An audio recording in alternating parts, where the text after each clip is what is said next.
सभी को नमस्कार। बच्चों, कैसे हैं आप सब? आप सभी का एक बार फिर से स्वागत है आपके अपने चैनल अनुपमा कपूर में।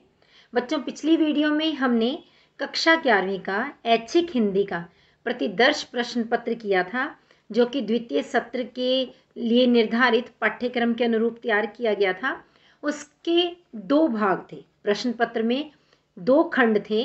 पहला खंड हम पहली वीडियो में कर चुके हैं और दूसरा खंड हम आज करने वाले हैं। इस प्रश्न पत्र के कुल 9 प्रश्न थे, जिनमें से 4 प्रश्नों के उत्तर आप समझ चुके हैं, बाकी के 5 आप आज समझेंगे। इसके साथ आपका ये प्रश्न पत्र पूरा हो जाएगा। तो अंत तक इस वीडियो को जरूर देखिए ताकि आप पूरा प्रश्न पत्र अच्छी तरह से समझ सकें। तो चलिए बच्चों, शुरू करते हैं। पर उससे पहले यदि अभी तक आपने चैनल को सब्सक्राइब नहीं किया है तो वह कर लीजिए, और यदि आपको ये वीडियो पसंद आए तो इसे लाइक भी कीजिएगा और शेयर भी कीजिएगा। साथ में जो बेल आइकॉन होता है उसे जरूर दबा देना, ताकि मेरी हर लेटेस्ट वीडियो की अपडेट्स आप तक तुरंत पहुंच सकें। तो बच्चों, चलते हैं और आज का प्रतिदर्श प्रश्न पत्र करते हैं। बच्चों, पहचान गए होंगे, यही प्रश्न पत्र है जो कि आपने पिछले वीडियो में क खंड किया है, यानी ये 4 प्रश्न आपने कर लिए थे। अब हम खंड ख के 5वें प्रश्न पर आ रहे हैं। 5वां प्रश्न है, निम्नलिखित प्रश्नों में से किन्हीं 2 प्रश्नों के उत्तर 50 से 60 शब्दों में दीजिए। जिसमें क प्रश्न है, निम्नलिखित पंक्ति में निहित काव्य सौंदर्य स्पष्ट कीजिए। वज्र का उर एक छोटे अश्रु घण में धो गलाया, दे किसे जीवन सुधा 2 घूंट मदिरा मांग लाया। काव्य सौंदर्य लिखते समय बच्चों आपको भाव सौंदर्य और शिल्प सौंदर्य लिखना होगा, लेकिन एक बार पहले इन दोनों पंक्तियों का अर्थ समझ लीजिए ताकि आप भाव सौंदर्य बता पाएं। इन पंक्तियों का अर्थ क्या है कि वज्र का हृदय, वज्र यानी बहुत कठोर, चट्टान जैसा जो तुम्हारा कठोर हृदय था, वह कैसे एक छोटे अश्रुकण, अश्रुकण का अर्थ क्या हुआ, आंसू की बूंद से तुमने धो करके गला दिया। तुम किसे अपने जीवन की अमरता, सुख, शांति रूपी सुधा, सुधा यानी अमृत को देकर बदले में 2 घूंट मदिरा, मदिरा यानी शराब की मांग आए। तो तुमने आखिर ऐसा क्यों किया कि अपना कठोर हृदय जो कि वज्र के समान था, उसे एक छोटे से आंसू की बूंद से तुमने धो करके गला दिया, और तुम किसे अपने जीवन की सुख, शांति, अमरता रूपी अमृत को दे करके बदले में 2 घूंट निराशा रूपी शराब की लेकर के आ गए। तो ये तो इन पंक्तियों का अर्थ था, जो आपको लिखना नहीं है, केवल समझना है। लिखना क्या होगा, पहले भाव सौंदर्य और फिर शिल्प सौंदर्य। भाव सौंदर्य में आप क्या बताएंगे, इन पंक्तियों में स्वाधीनता संग्राम के लिए संघर्ष करने वाले देश भक्त को, एक देशवासी को महादेवी वर्मा जी प्रेरित कर रही हैं, उसका आह्वान कर रही हैं कि वह संसारिक मोह माया से दूर हट करके अपने कर्तव्य पथ पर निरंतर बढ़ता चला जाए। और शिल्प सौंदर्य में हमें बताना होता है रस, भाषा, गुण, छंद, अलंकार, इन सब बातों के विषय में हम बात करते होते हैं। तो यहाँ पर सबसे पहले भाषा कौन सी है, तत्सम प्रधान खड़ी बोली। और अलंकार की यदि मैं बात करूं, जीवन सुधा, जीवन रूपी सुधा यानी रूपक अलंकार। मदिरा मांग में अनुप्रास अलंकार। और गुण कौन सा होगा यहाँ पर, ओज गुण। और रस है वीर रस। तो इस प्रकार से आप कोई भी 4 बिंदु भी बताते हैं तो वो काफी रहेंगे। अगला प्रश्न देखिए, ख वाला, तरल तरुण कस्तूरी मृग को अपने पर चिढ़ते देखा है, बादल को घिरते देखा है, इस पंक्ति में निहित आशय स्पष्ट कीजिए। यह पंक्ति नागार्जुन की है, क्योंकि नागार्जुन ने बादल को घिरते देखा है कविता के अंदर यह कहा कि तरल तरुण कस्तूरी मृग को, तरल यानी चंचल और तरुण यानी युवा, चंचल युवा मृग को, जो कि अपनी नाभि में कस्तूरी को छिपाए हुए होता है, उसे स्वयं पर ही चिढ़ते हुए देखा है, क्योंकि कस्तूरी मृग की नाभि में जो सुगंधित पदार्थ कस्तूरी होता है, उसकी सुगंध से वह मस्त हो जाता है और चारों तरफ उसे ढूंढता फिरता है, उसके पीछे पीछे भागा फिरता है। परंतु जब वह उसे नहीं प्राप्त कर पाता तो वह अपने पर ही चिढ़ने लगता है, क्योंकि उसे यह समझ में नहीं आता, वह इस बात को कभी ज्ञात नहीं कर पाता कि वह सुगंधी स्वयं उसी की नाभि से निःसृत हो रही है, निकल रही है। आगे ग प्रश्न, वैसे हम स्वजन हैं, करीब हैं, क्योंकि हम पेशेवर गरीब हैं से कवि का क्या आशय है? अगर अमीर होते तो क्या स्वजन और करीब नहीं होते? तो इस प्रश्न का उत्तर क्या होगा?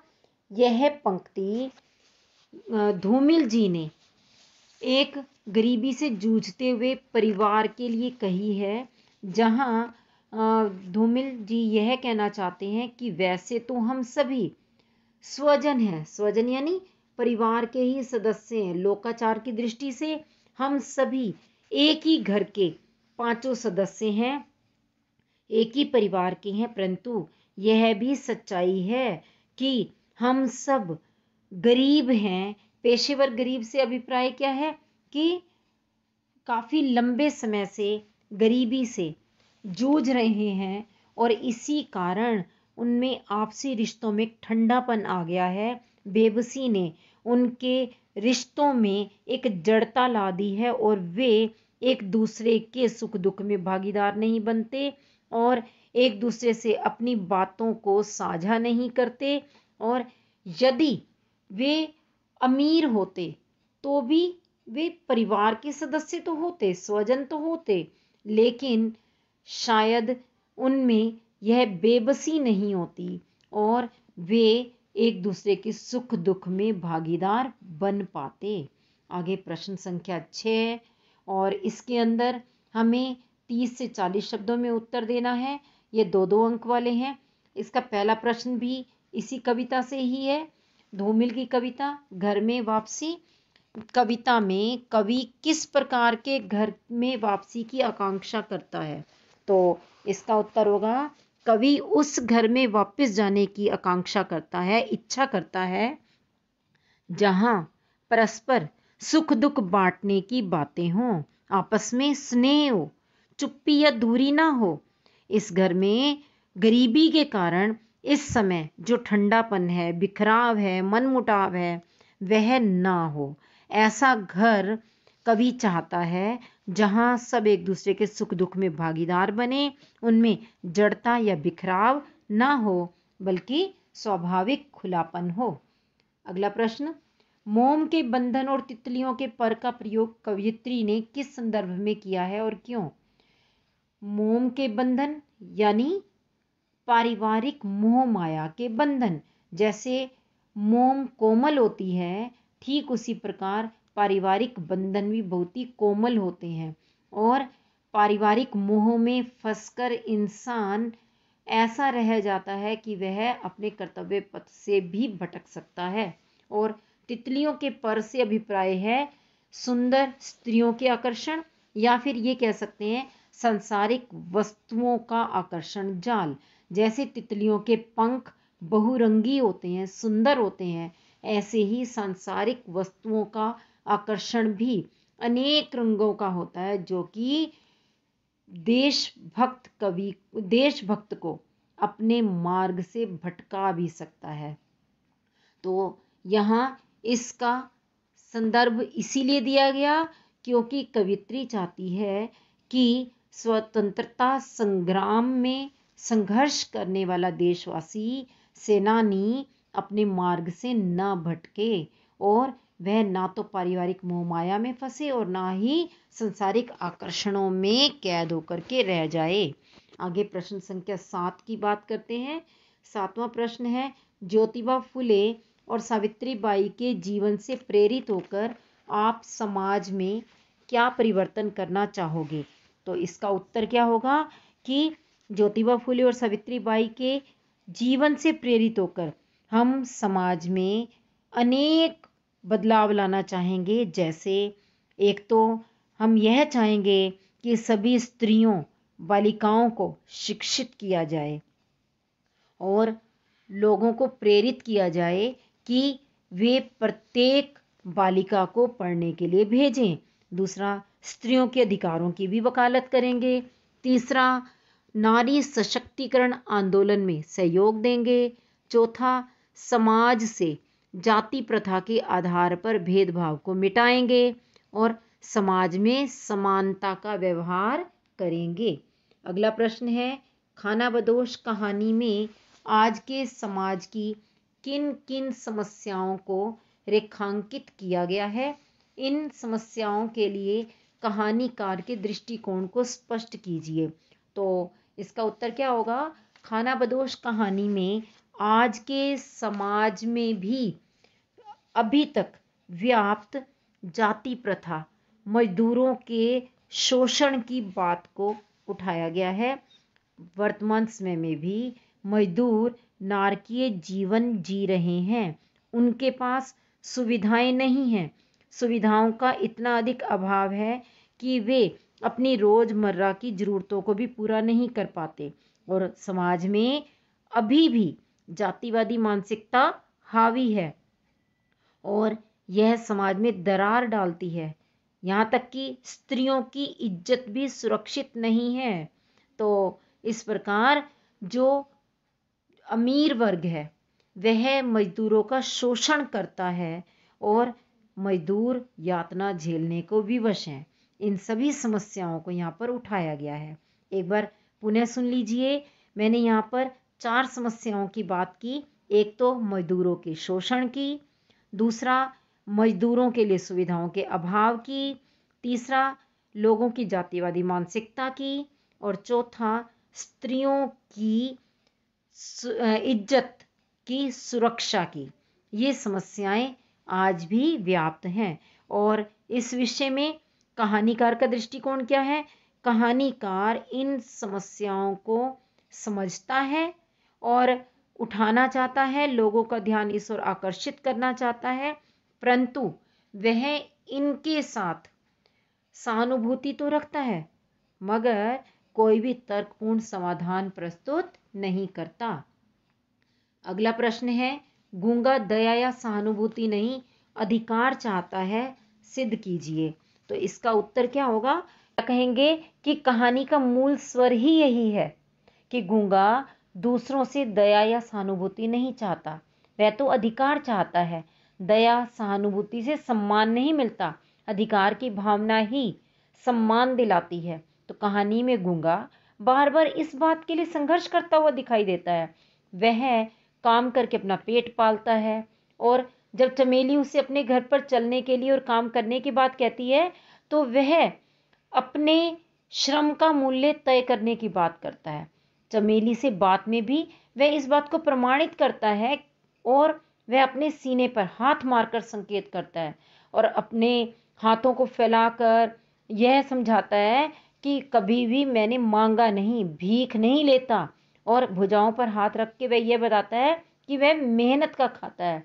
इसी तरह वह मोहल्ले के बच्चों से भी भिड़ जाता है, वह उनसे दबता नहीं है और चमेली के घर से बार बार भागने की घटना को भी हम उसकी इसी मानसिकता से ही जोड़ करके देख सकते हैं कि वह दया या सहानुभूति नहीं अधिकार चाहता है। आगे 8वां प्रश्न जो कि 30 से 40 शब्दों में देना है और केवल 2 अंक का है। तो उसमें क वाला प्रश्न है, ज्योतिबा फुले द्वारा स्थापित आदर्श परिवार की क्या परिभाषा है? तो इसका उत्तर होगा, ज्योतिबा फुले द्वारा प्रतिपादित आदर्श परिवार वह है जिसमें पिता बौद्ध, माता ईसाई, बेटी मुसलमान और बेटा सत्य धर्मी हो, यानी सभी धर्मों के लोग आपस में मिलजुल कर रहें, एक दूसरे का सम्मान करें। और उससे अगला प्रश्न, खानाबदोश कहानी की मूल संवेदना पर प्रकाश डालिए। तो खानाबदोश कहानी की मूल संवेदना है मजदूर वर्ग का शोषण। इस कहानी में लेखक ने मजदूरी करके किसी भी तरह से गुजर बसर कर रहे मजदूरों के शोषण और यातना को चित्रित किया है। मजदूर चाहता है कि वह भी इज्जत के साथ अपनी जिंदगी जिए, लेकिन कुछ लोग जैसे कि सूबे सिंह, ऐसे लोग समृद्ध और ताकतवर होने के कारण उन्हें जीने नहीं देते। और इसके साथ साथ समाज में जो व्याप्त जातिवादी मानसिकता है वह भी समाज को बांटने में अहम भूमिका निभाती है। और स्त्रियों की इज्जत भी सुरक्षित नहीं है। जो मजदूर वर्ग है वह तो अपनी रोजी रोटी की समस्याओं में ही उलझ करके रह जाता है और उन्हें आजीवन खाना बदोश जैसा जीवन जीने के लिए विवश होना पड़ता है। अगला प्रश्न 9वां, केवल 1 अंक का है ये प्रश्न। तो इस प्रश्न में देखिए, नाना के घर शरत कितने वर्ष पूर्व आया था? तो इसका उत्तर, शरत नाना के घर लगभग 3 वर्ष पूर्व आया था।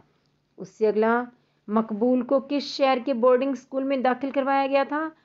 उत्तर होगा, मकबूल को बड़ौदा के बोर्डिंग स्कूल में दाखिल करवाया गया था। आगे जो ख भाग में है उसके अंदर 3-3 अंकों वाले प्रश्न हैं। पहला देखते हैं, नाना के घर किन किन बातों का निषेध था? शरत को उन निषिद्ध कार्यों को करना क्यों प्रिय था?